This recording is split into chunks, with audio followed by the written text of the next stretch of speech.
제가 1절 읽겠습니다. 사무엘의 말이 온 이스라엘에 전파되니라. 이스라엘은 나가서 블레셋 사람들과 싸우려고 에베네셀 곁에 진치고 블레셋 사람들은 아벡에 진쳤더니 이스라엘에 대하여 함호를 벌입니다.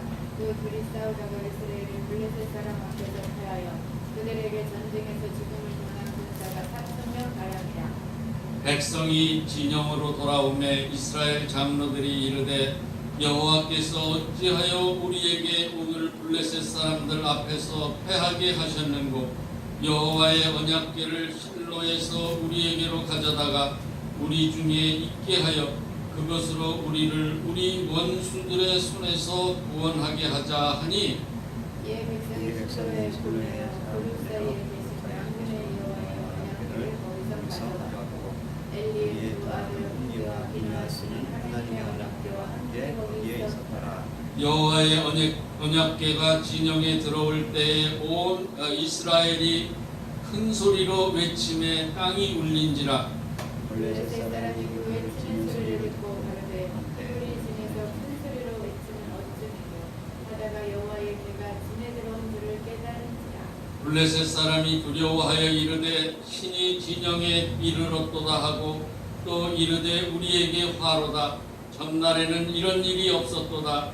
우리에게 화로다. 누가 우리를 이 능한 신들의 손에서 건지려 그들은 광야에서 여러 가지 재앙으로 애굽인을 치시리라. 너희 블레셋 사람들아 강하게 되며 대장부가 되라.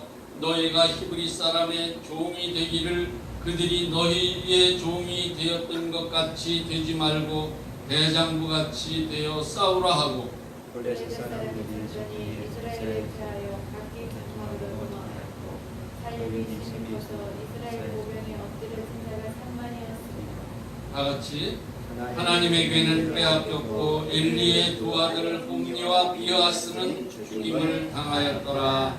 아멘. 찬송 한 장 하겠습니다. 695번.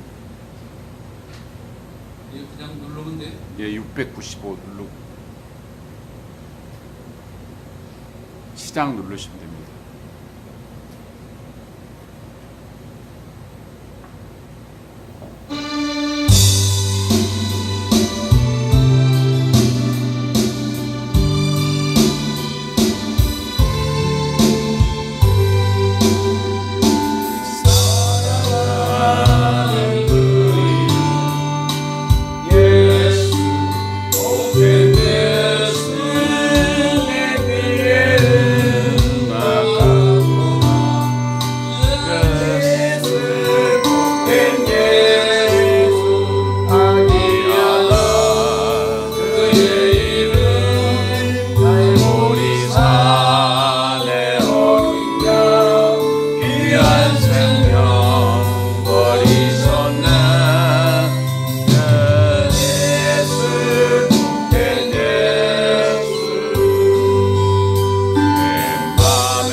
아버지 하나님, 이 종이 두렵고 떨리는 마음으로 이 단에 섰습니다. 주께서 붙잡아 주시고 입술에 하나님의 말씀을 담아 주셔서 하나님의 말씀만 증거하도록 도와주시옵소서. 예수님의 이름으로 기도하옵나이다. 아멘. 제가 옛날에 이 찬송을 자주 불렀어요. 이 찬송이 뭐 이렇게 마음에 확 와닿는다 뭐 그런 것보다도 이 찬송만 부르면 괜히 눈물이 나서, 그래서 이제 울고 싶을 때 이 찬송을 불렀는데, 우리 속담에 손톱 밑에 가시 들어있는 것은 알면서도 염통 곱는 것은 모른다, 이런 말이 있습니다. 우리가 자그마한 일에는 신경을 쓰면서 정작 큰 일에 대해서는 무관심한 이런 것을 이 빗대서 하는 말이라고 그렇게 생각을 합니다.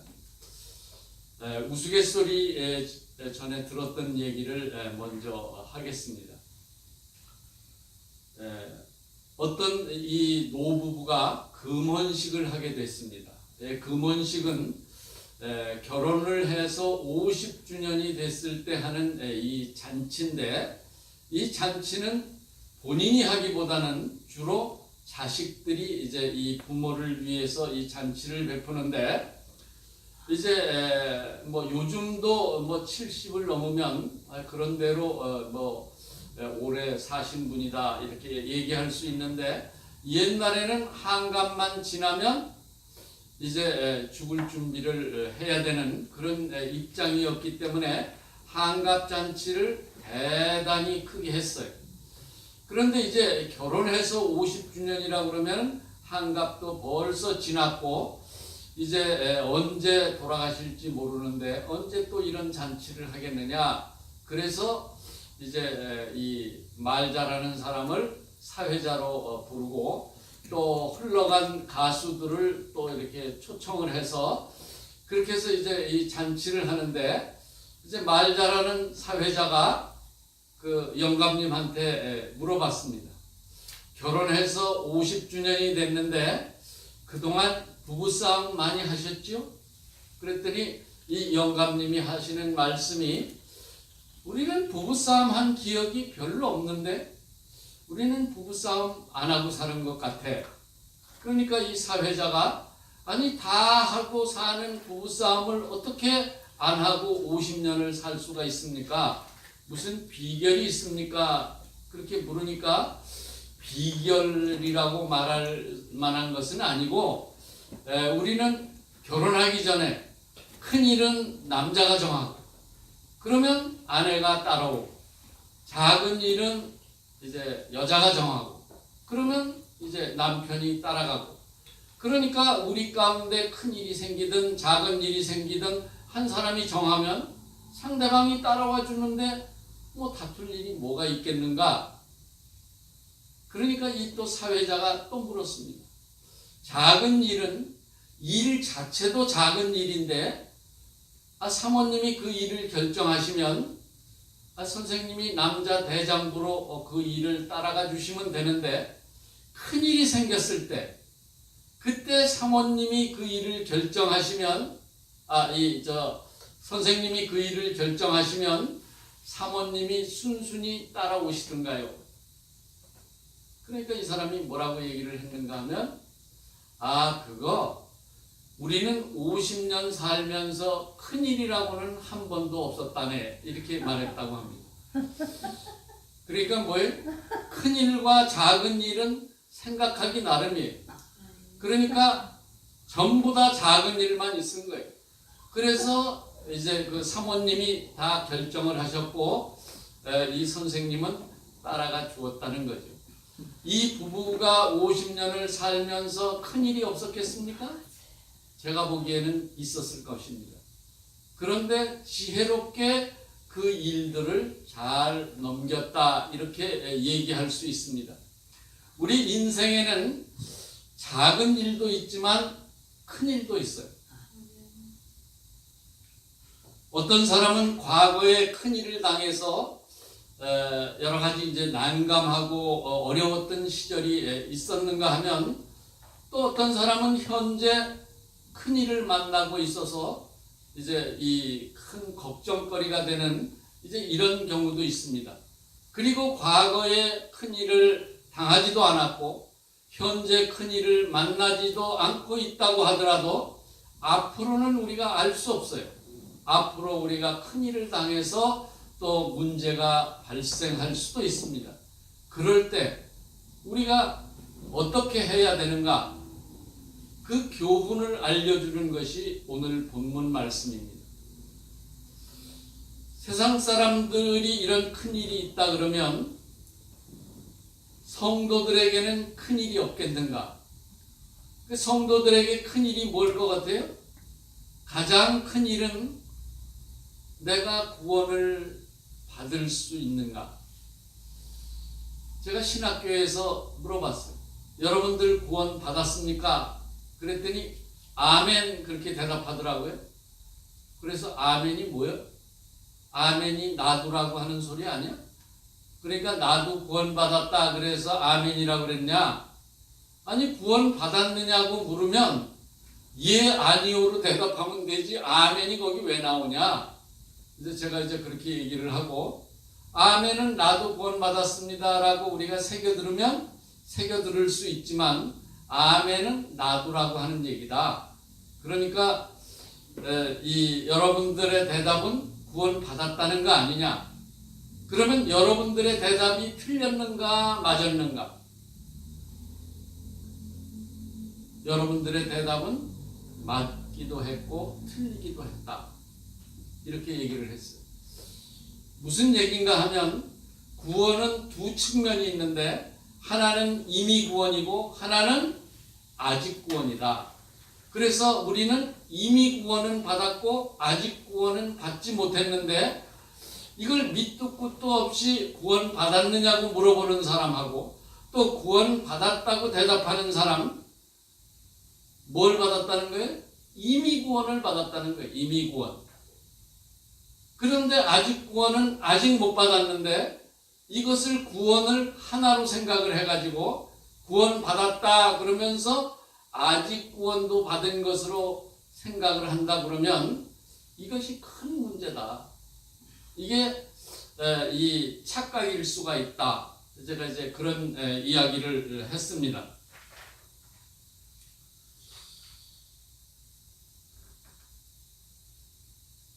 우리가 이제 문제 얘기를 했는데 가장 큰 문제가 뭘까 생각을 해보니까, 문제를 가지고 있으면서 문제로 생각하지 않는 문제, 이게 가장 큰 문제예요. 그러니까 우리가 구원받지 못했는데도 불구하고 구원받았다고 하는 착각을 하는데, 이것을 착각이라고 생각하는 사람은 문제의 해결 방법이 있어요. 그러나 구원받았다는 것을 확신하고 있는 사람들은 그냥 구원받았으니까 그냥 이 길을 쭉 가면 이 길 끝에 천국이 있을 것이다. 이게 큰 문제예요. 그러면 우리가 구원을 아직 받지 못했는데 어떻게 하면 구원을 받을 수 있는가? 이것을 우리가 문제로 생각을 하고 이 문제를 해결하려고 하나님의 말씀을 통해서, 기도를 통해서 우리가 그 문제를 해결하면 여기에 해결 방법이 있다. 이렇게 말씀드릴 수가 있겠습니다.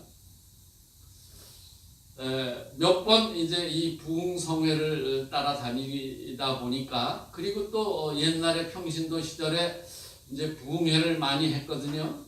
이제 그때 부흥사들이 뭐라고 얘기를 했는가 하면, 여러분들은 구원 받았습니다. 근데 지금 말씀드린 대로 이미 구원을 받았다는 것도 아니고 아직 구원을 받았다는 것도 아니고 밑도 끝도 없이 구원을 받았습니다. 그래 놓고는 그 다음 얘기가 더 이제 기가 찰 노릇이에요. 여러분들은 이제 지옥을 가고 싶어도 못 갑니다. 이게 얼마나 귀에 즐겁겠어요. 그러면 성도님들이 이제 이 그 집회가 끝나고 갈 때 그 강사님에게 뭐라 그래요? 은혜 받았습니다. 그러고 가는 거예요. 그 은혜가 뭐 은혜의 뜻이 뭡니까? 은혜의 뜻. 그래서 저는 이제 단독 목회할 때 제발 은혜 받았다는 소리 하지 마라. 은혜 받았다는 말은 내가 곰곰이 생각해 보니까 지금 설교자의 설교 말씀이 내 마음에 흡족했다 그런 얘기예요. 그러니까 여러분은 지옥 가고 싶어도 못 갑니다. 이 얘기를 들으면 어때요? 마음이 흡족하잖아요. 그러니까 은혜 받았습니다. 이렇게 얘기를 하는 거예요. 또 하나는 이제 모처럼 만에 노회에 한번 갔더니 노회장이라고 하는 분이 이제 이 개회를 시작하면서 인사말로 그렇게 얘기를 하더라고요. 내가 오래간만에 총회에 갔더니 어떤 사람이 이제 이 발언권을 얻어가지고 이렇게 했으면 좋겠습니다. 그랬더니 딴 사람들이 이제 이 동의합니다. 뭐 제청합니다. 그랬더니 한 사람이 또 발언권을 얻어가지고 법이요. 그러니까 그거를 시행하지 못하더라는 거예요. 법에 어긋난다는 거예요.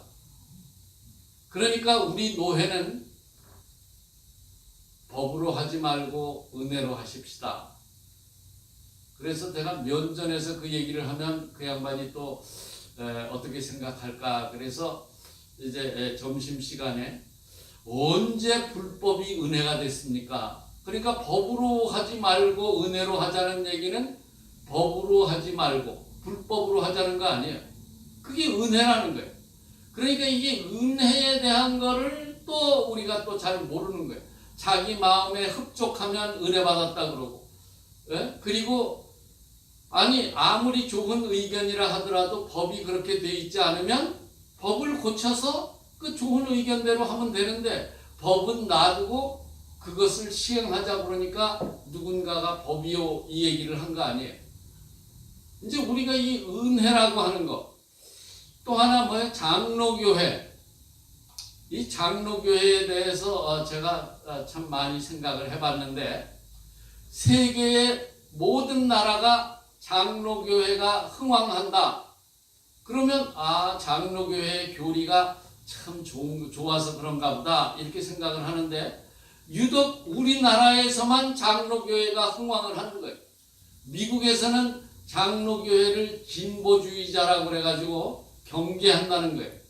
그리고 안식교회에서는 장로교회를 이단이라고 그런다는 거예요. 그래서 이제 이 안식교회의 목사님이 그 이제 유고가 생겨가지고 그래서 이제 이 장로교 이 목사님한테 그 우리 목사님이 오실 때까지 우리 교회에 와서 주일날 설교를 해 주십시오. 그래가지고 이제 설교를 다 준비를 했는데 토요일날 와가지고는 오지 말라 그러더라는 거예요.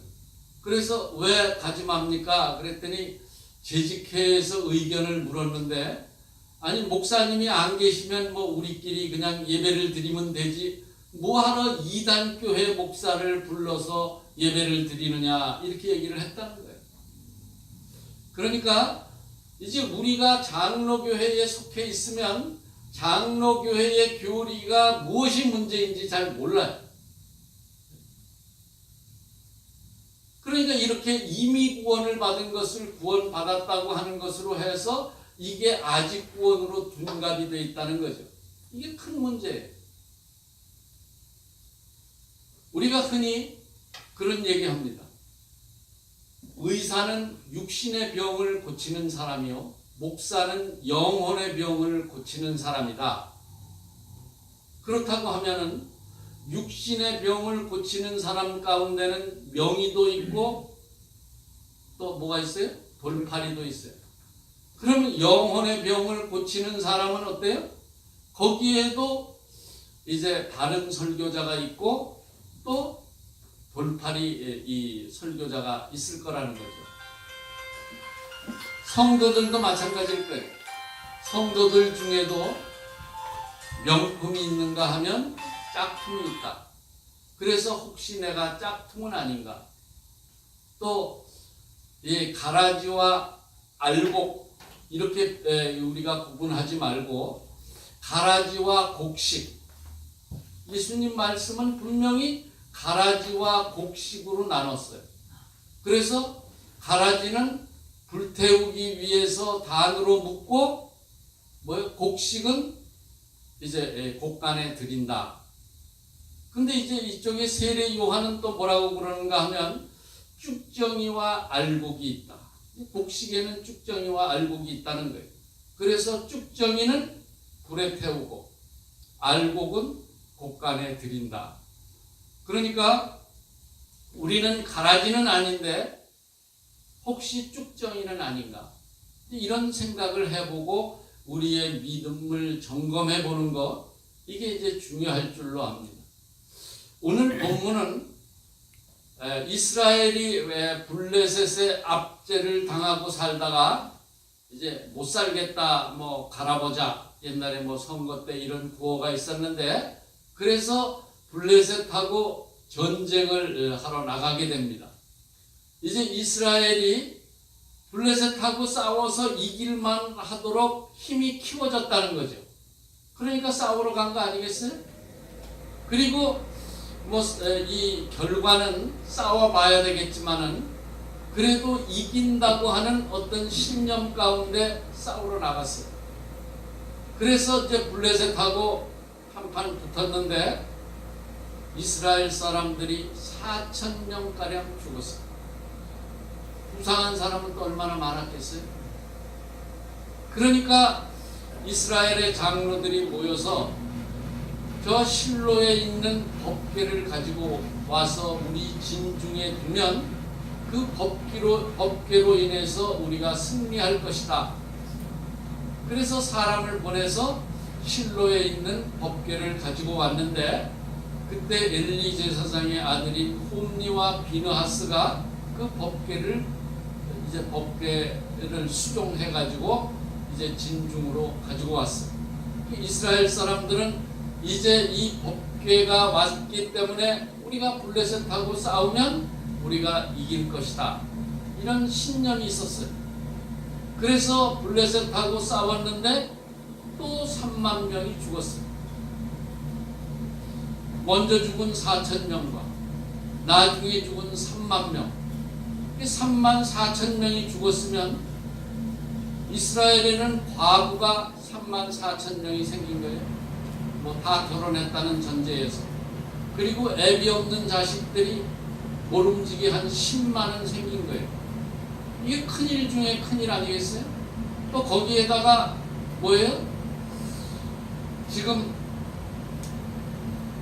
이스라엘이 계속 블레셋의 압제 속에 있어야 한다고 하는 또 이런 문제가 또 있고, 또 부상한 사람들은 또 어떻게 할 거예요? 또 더 중요한 거는 뭐예요? 하나님의 법궤를 블레셋에게 빼앗겼다고 하는 거예요. 제가 또 혹시 못 읽었나 그래가지고 여기 와서 또 성경을 다시 4장을 끝까지 읽었는데, 그럼에도 이스라엘 백성들이 하나님 앞에 무릎 꿇었다고 하는 기사는 없어요.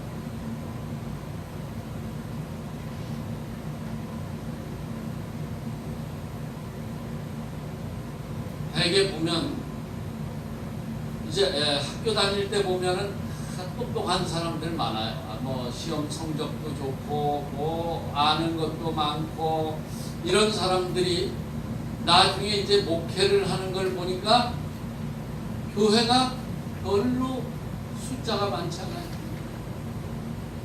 그런데 학교 다닐 때 보면 공부도 잘 못하고 또 이 설교를 이렇게 교수님이 시켜보면은 설교를 하는 건지 뭘 하는 건지 뭔 소리를 하는지 잘 이해가 안 될 정도의 이런 어눌한 그런 학생들이 있었는데, 나중에 보면은 목회를 잘하는 거예요.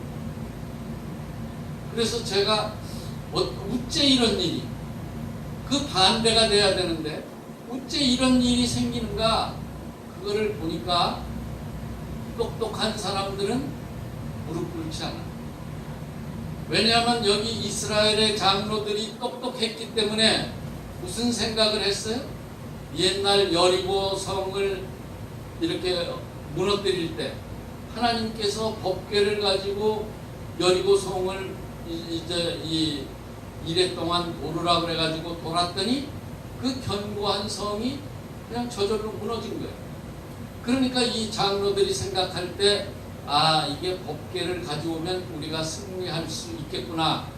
그래서 사람을 보내서 실로에 있는 법궤를 가지고 온 거예요. 이게 뭔가 인간의 꾀이면서 사람의 아이디어예요. 그러니까 어떤 일이 있을 때 하나님 앞에 물어보고 어떤 조치를 취하는 것이 아니고 인간의 꾀로 모든 일을 하려고 하는 거예요. 그러니까 아까도 말씀드렸지만 똑똑한 신학생이 목회를 제대로 못하는 것은 왜 그런가?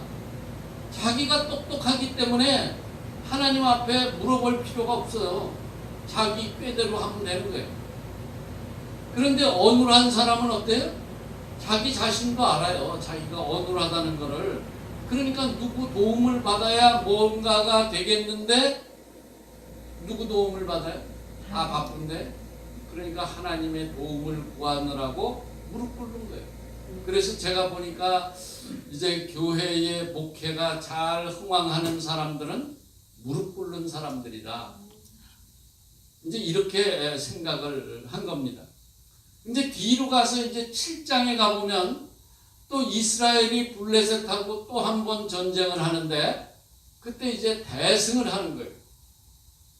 그때 이제 이 사무엘이 이스라엘 사람들을 미스바로 모이라고 이렇게 명을 했어요. 그러니까 이스라엘 사람들이 미스바로 모이니까 블레셋 사람들이 전쟁을 일으켰어요. 왜냐하면 이스라엘이 무슨 기도하려고 모였는지 전쟁하려고 모였는지 모르니까 선수를 쳐가지고 이스라엘을 이제 멸망시키기 위해서 이제 그렇게 블레셋이 쳐들어온 거예요.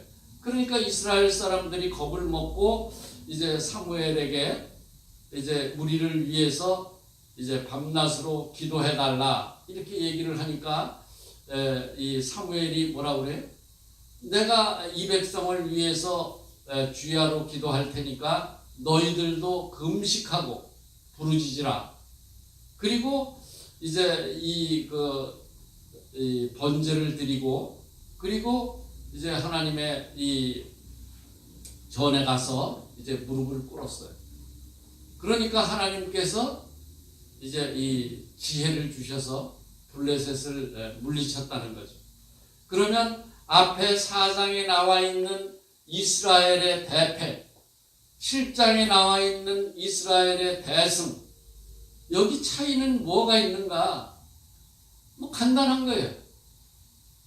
앞서서 패배한 전쟁에는 인간의 꾀로 했기 때문에 하나님 앞에 무릎 꿇지 않았다는 거예요. 뒤에 이제 이 승리한 전쟁은 자기들이 약함을 알았기 때문에 블레셋을 두려워해서 하나님 앞에 금식하면서 무릎 꿇고 부르짖었다는 거죠. 이게 문제 해결의 키였다 이렇게 얘기할 수 있습니다. 여호수아 이제 이 여리고성 얘기를 앞서서 말씀을 드렸는데 지금 가보면 이 여리고성이 좀 우스울 정도로 이렇게 규모가 작아요. 그러나 그 당시 이스라엘 백성들은 이제 출애굽을 해가지고 가나안을 40년 동안 거쳐서 요단강을 건너갔기 때문에 변변한 무기도 없었어요. 그러니까 하나님께서 이제 여리고성을 무너뜨렸는데 아이성 전투에서 예기치 못한 이제 패배를 맞이하게 됩니다. 그러니까 이스라엘이 총력을 기울이지 않고 3,000명만 올라가면 아이성 정도는 쉽게 무너뜨릴 것입니다. 그런데 오히려 아이성 사람들에게 패해서 36명이 죽었어요.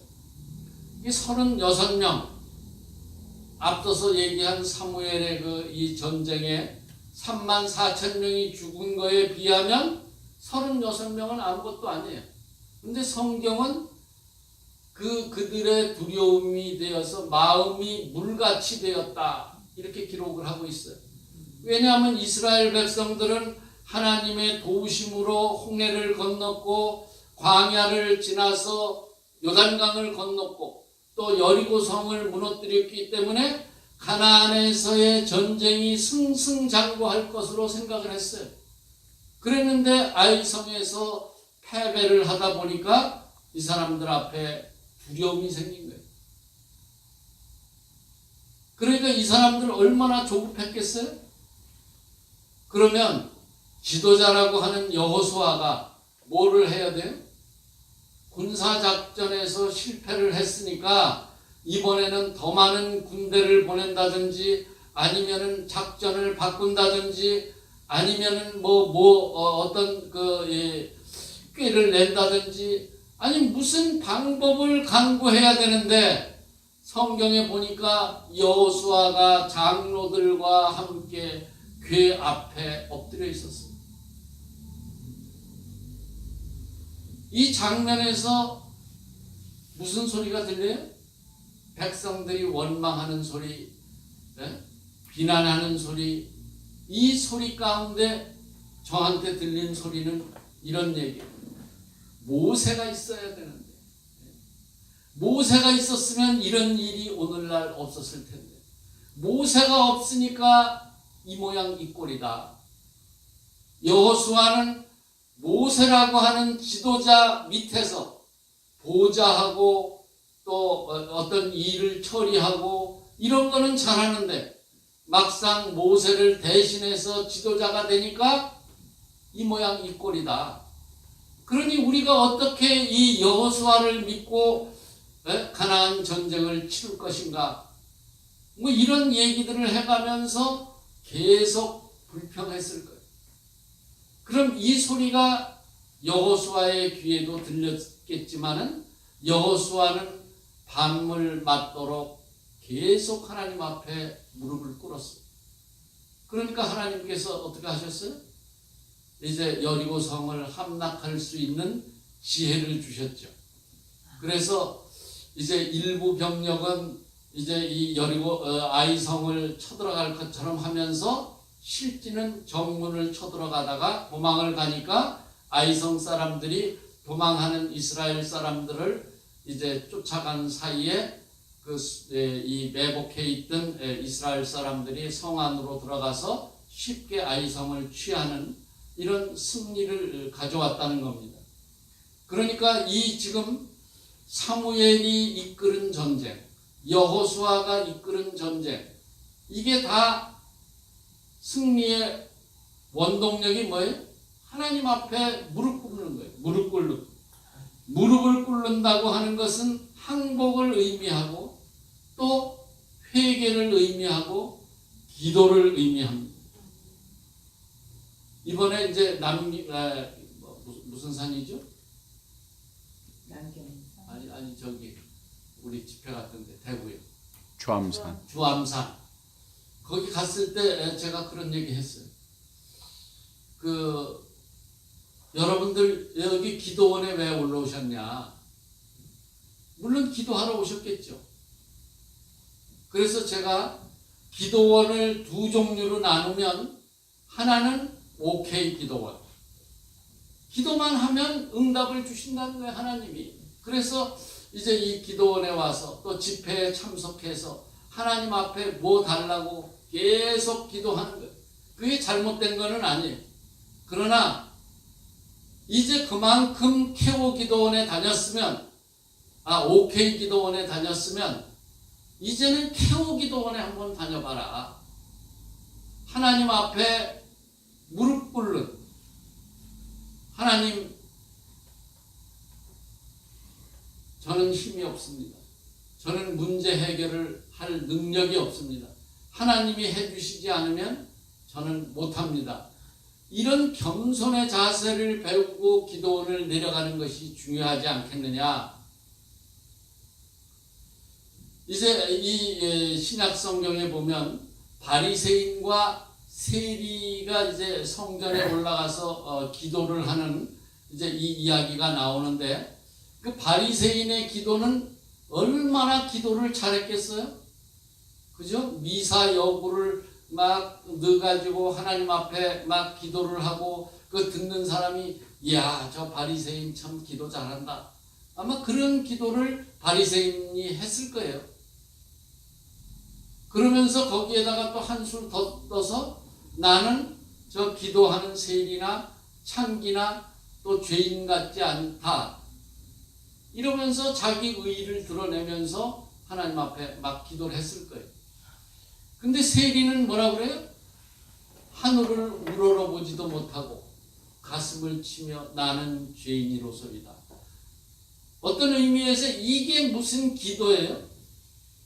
오늘날 이제 이 성도들 직분을 주고 이제 기도를 시키면, 기도시키면 교회 안 나온다는 거예요.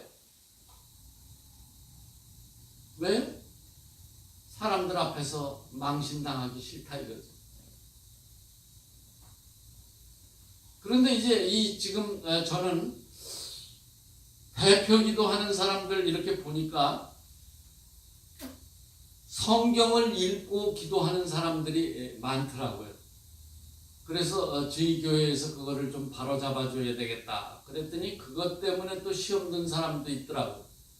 그래서 왜 성경을 읽지 말고 기도하라고 하는가 하면, 이 기도가 누구들하고 하는 건가라고 하는 걸 한번 생각해 봐라.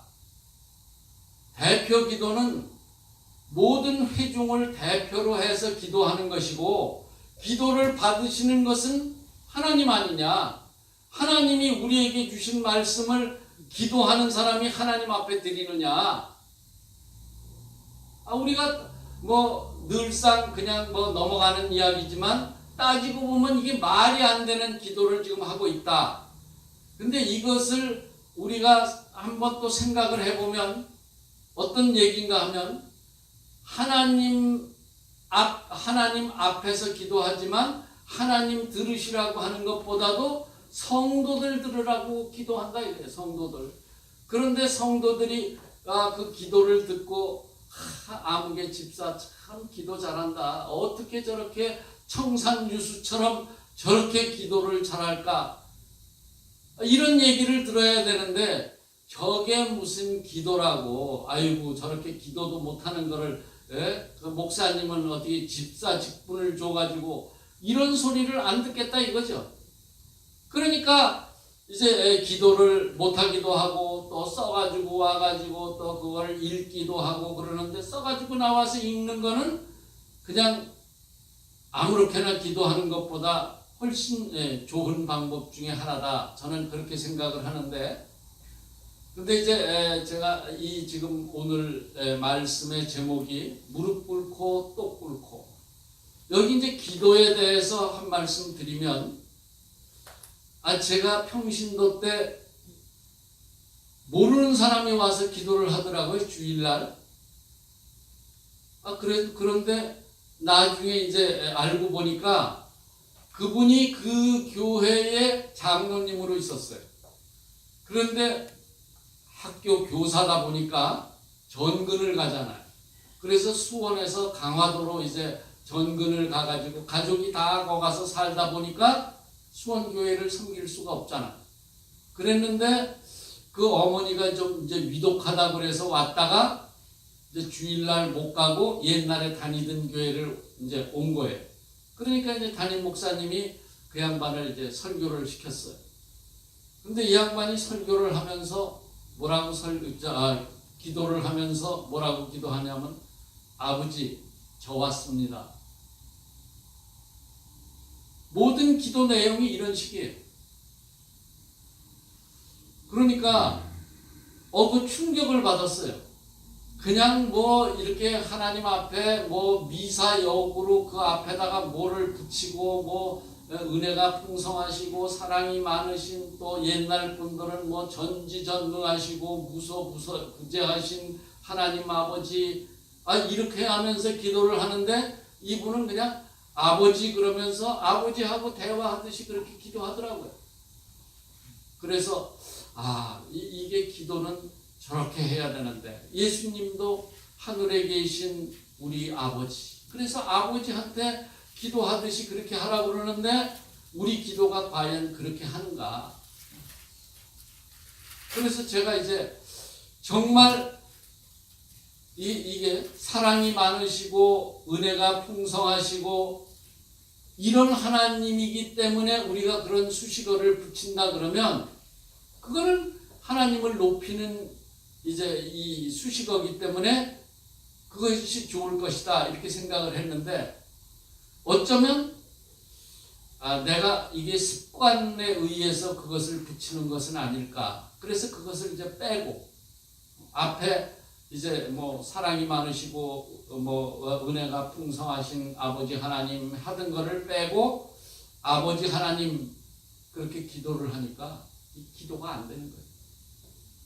습관이 딱 붙어가지고 앞에다가 하나님 앞에다가 뭘 수식어를 붙이면 뭐 청산유수는 아니지만 기도가 술술술 나오는데 그 수식어를 빼고 하나님 그러든지 아버지 그러면 기도가 안 되는 거예요. 그럼 우리가 얼마나 습관적으로 하나님 앞에 그런 수식어를 붙이면서 기도를 했겠냐는 거죠. 그러니까 우리가 지금 기도를 드리면서도 응답받지 못하는 기도, 예배를 드리면서도 하나님이 받지 않으시는 헛된 예배, 그리고 이제 믿음 얘기를 할 때도 그냥 오늘도 우리 그 노회에 있는 목사님 아까 이제 낮에 저걸 했는데 맨날 로마서에 얘기하는 마음으로 믿어 의에 이르고 입으로 시인하여 구원에 이르느니라. 구원이 그렇게 해서 이루어진다는 거예요. 그래서 그럼 예수님은 입으로 시인하는 주여 주여만 한다고 천국에 가는 게 아니고 내 아버지 뜻대로 행해야 천국에 간다. 그러면 구원은 입으로 시인하면 가고 천국은 하나님 뜻대로 행해야 가는가? 그럼 이 말이 구원과 천국이 틀린 그런 개념인가? 이제 제가 그렇게 물었더니 이제 말을 안 해요. 그러면 사도 바울의 얘기와 예수님의 말씀이 성경은 성령의 감동으로 기록된 거기 때문에 서로 틀린다고 얘기할 수 없다. 그러나 만약에 틀린다고 한번 저거 하면 누구 얘기를 따라야 되는가? 예수님은 하나님 말씀대로 행해야 된다고 얘기한다 그러면 예수님의 말씀이 더 우위에 서야 되지 않냐? 근데 오늘날 이 장로교회의 신학자들이 예수님이 하신 말씀도 사도 바울의 신학 가지고 잣대를 들이대 가지고 틀렸다 맞았다 지금 그러는 꼴이 아니냐. 그러니까 지금 이제 마음으로 믿어 의에 이르고 이게 기초신앙이에요. 기초신앙, 기초믿음. 그 다음에 입으로 시인하여 구원에 이르고 이거는 중급신앙이에요. 하나님 뜻대로 행해야 이거는 이제 고급신앙, 성숙한 신앙인 거죠. 그래서 신앙에는 여러 단계가 있는데 이런 단계가 있다. 이렇게 성도들에게 교육을 시켜야 되는데 그냥 성령이 내주하고 계시기 때문에 우리가 하나님을 주라고 부른다.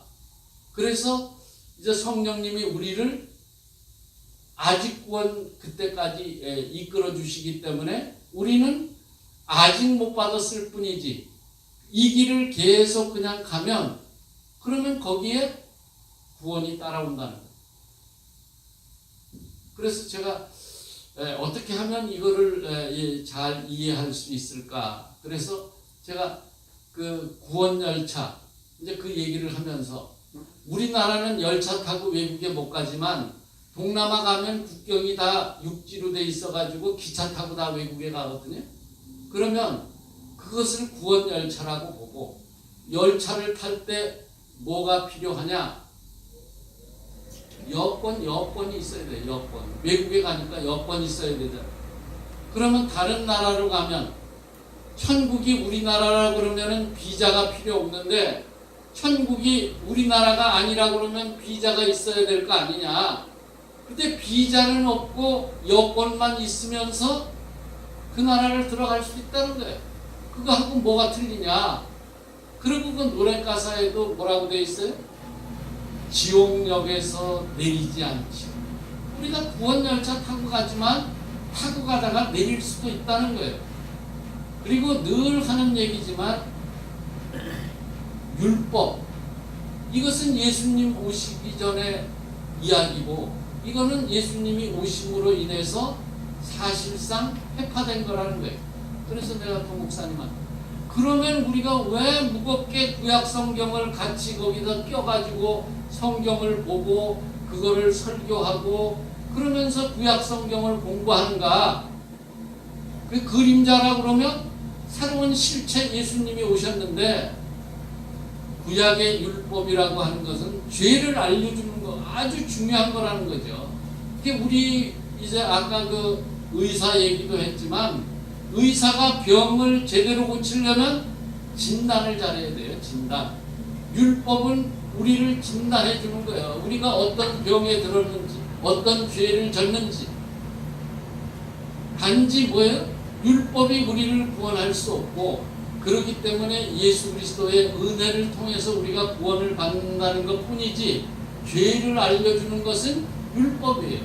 그 율법도 하나님의 말씀이고 우리에게 중요한 부분이다. 제가 이제 그렇게 얘기를 했는데 제일 중요한 건 뭐냐면 이렇게 지금 목회자 스스로가 신학에 대해서 정립을 안 하고 그냥 자기 교인들한테 이렇게 말씀을 하면 그러면 그 따라가는 소경은 어떻게 되겠는가? 인도하는 소경만 구렁텅이에 빠지겠는가? 아니면 따라가는 소경도 구렁텅이에 빠지겠는가? 이제 그런 얘기를 했는데 우리는 결론을 말씀드리면 우리에게 뭐가 문제인가? 기도가 문제가 있는가? 아니면 예배가 문제가 있는가? 믿음이 문제가 있는가? 아니 구원에 대한 의식이 문제가 있는가? 이 문제의식을 갖는 것이 중요하고 두 번째로는 문제의식을 가졌으면 문제 해결 방법을 이제 우리가 거기 대입을 해야 되는데 문제 해결의 방법은 어떤 것이 되었든지 간에 하나님 앞에 무릎을 꿇는 것이다. 그러면 하나님이 지혜를 주시든지 문제를 해결해 주시든지 어쨌든 하나님께서 그 문제가 해결되는 그 방안을 주실 것이다. 이렇게 말씀드리면서 오늘 말씀이 무릎 꿇고 또 꿇고 무릎은 한 번 꿇는다고 되는 것이 아니라 하나님이 응답을 주실 때까지 꿇어야 되고 또 다른 문제가 생기면 또 꿇어야 되고 우리는 늘 하나님 앞에 무릎 꿇는 성도로 이제 보여져야 한다. 이것이 오늘 말씀의 결론이라고 말씀드리겠습니다. 아무쪼록 무릎 꿇는 성도님들 되시기를 예수 그리스도의 이름으로 축원을 드립니다. 아멘. 기도하겠습니다. 이 종이 어눌한 말로 주님의 말씀을 증거했사오나 주님께서 듣는 길을 지혜롭게 하셔서 이 말씀의 의미를 잘 깨달아 알게 하시고 변화하는 역사가 나타나게 하여 주시옵소서. 예수님의 이름으로 기도하옵나이다. 아멘. 네.